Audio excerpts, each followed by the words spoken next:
This conversation is powered by Google Illuminate. Check out illuminate.google.com for more.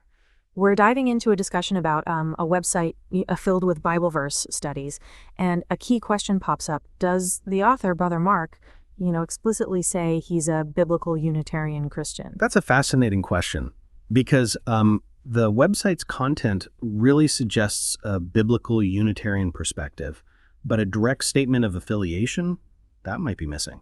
Intriguing. So it's more about interpreting the interpretations then? Precisely. The emphasis on the Father as the sole God, the nuanced view of Jesus' role, and the rejection of certain traditional doctrines, all that points towards a specific theological stance. But without a clear label, is it fair to definitively categorize the author's beliefs?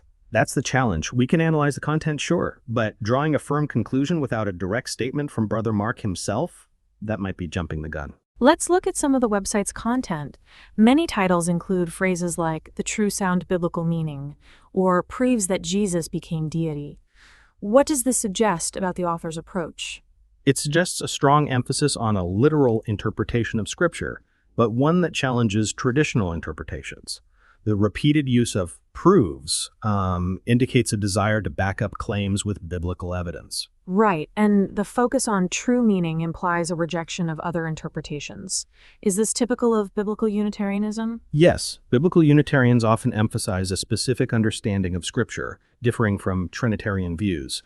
They seek to find the true meaning by focusing on the literal text and historical context. So the repeated use of true and proves could be a stylistic choice, or it could be a deliberate attempt to distinguish the author's interpretation from others. Exactly. It's a subtle but important distinction.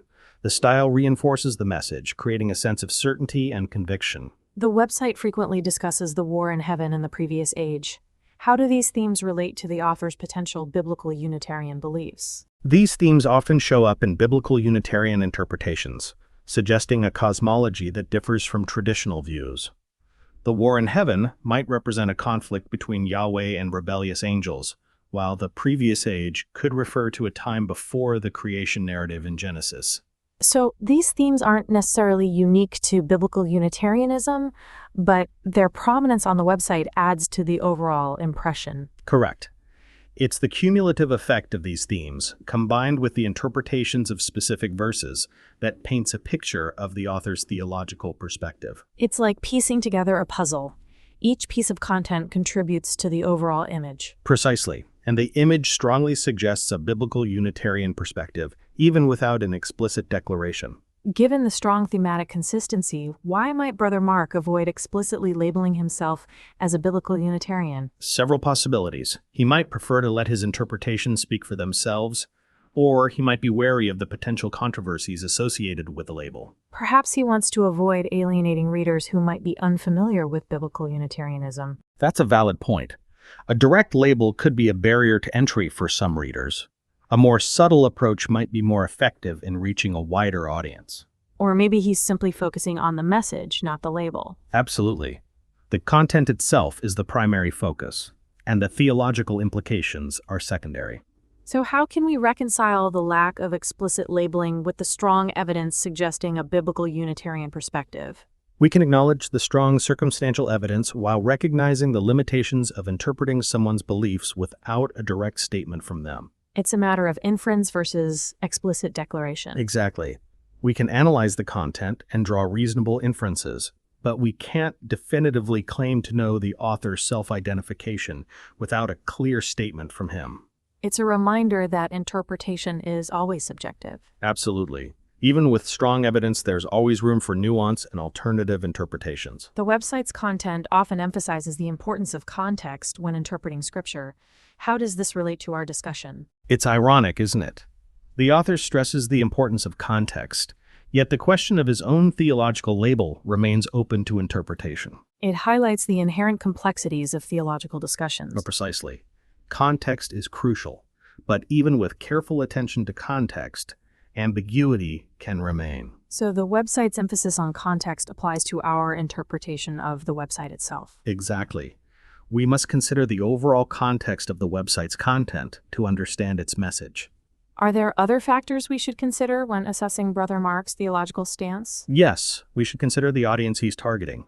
The language and style suggest an attempt to engage a specific group of readers. And the sheer volume of verse studies indicates a significant investment of time and effort. Absolutely. This isn't a casual undertaking. It reflects a deep commitment to sharing a particular theological perspective. So the scale of the project itself adds weight to the inferences we can draw. Precisely.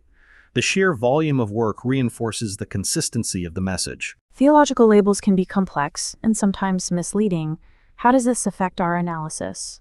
Labels can oversimplify nuanced beliefs. Brother Mark's views might not perfectly align with every aspect of biblical Unitarianism.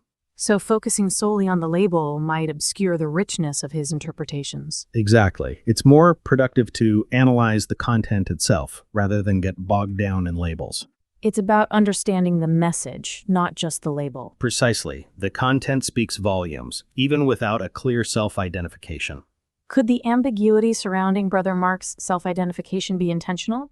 It's possible. It might encourage readers to engage with the content and form their own conclusions, rather than simply accepting a predefined label. So while we can't definitively say Brother Mark identifies as a biblical Unitarian Christian without a direct statement, the strong evidence from his website's content strongly suggests that interpretation. Indeed, the cumulative effect of his interpretations and thematic choices points towards a biblical Unitarian perspective, even if not explicitly stated. That was a great discussion. Thanks for joining me. Thanks for watching. Don't forget to subscribe, like, and comment.